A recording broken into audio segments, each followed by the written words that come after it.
আজকে আপনাদের সাথে একটা গল্প শেয়ার করব।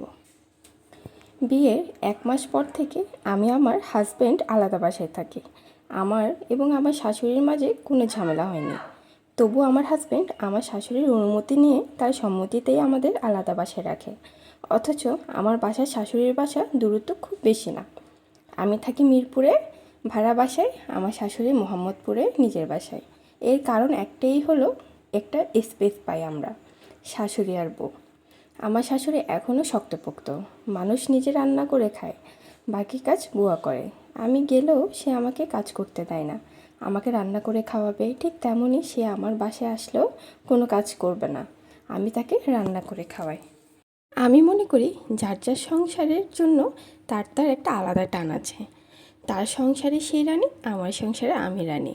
আমি যেমন তার সংসার কিভাবে চলবে, ছেলে তাকে কত টাকা দিবে, বা আমি সব কোনো কিছু নিয়ে নাক গলাই না, ঠিক তেমনই তিনিও আমার সংসার কিভাবে চলবে, তার ছেলে আমাকে ঘুরতে নিয়ে যাবে নাকি চাকরানি করে রাখবে, তা নিয়ে নাক গলায় না। আমি যেহেতু বড় বউ, আমার শাশুড়ি সেহেতু এখনও সুস্থ সবল, সুতরাং তার সাজানো সংসার সে চাইলেই আমার হাতে তুলে দিতে পারবে না।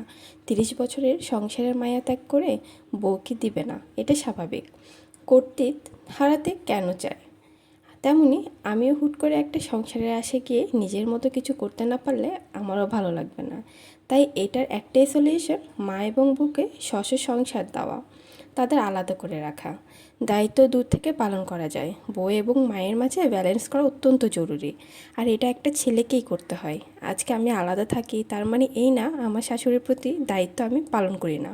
উনি অসুস্থ হলে সবার আগে আমি উপস্থিত হই, হাসপাতাল থেকে শুরু করে ওনার সালোয়ারটা পর্যন্ত আমি পরিয়ে দিই। যখন সে সুস্থ হয় তখন আমি আবার আমার সংসারে ফিরে আসি। ওনার কিছু খেতে মন চাইলে আমি রান্না করে নিয়ে যাই। গ্রামে গেলে ওনার পছন্দের সবজি আমি আগে ব্যাগে ঢোকাই। ঠিক তেমনি আমার কিছু মন চাইলে তাকে বলে সেও রান্না করে আমার জন্য পাঠায়। আর আমার হাজব্যান্ড উইকেন্ডের একটা দিন মাকে সময় দেবে, আর একটা দিন আমাকে সময় দেয়। সংসার মানে এই না সারাদিন শাশুড়ির সাথে থেকে তার সেবা করতে হবে।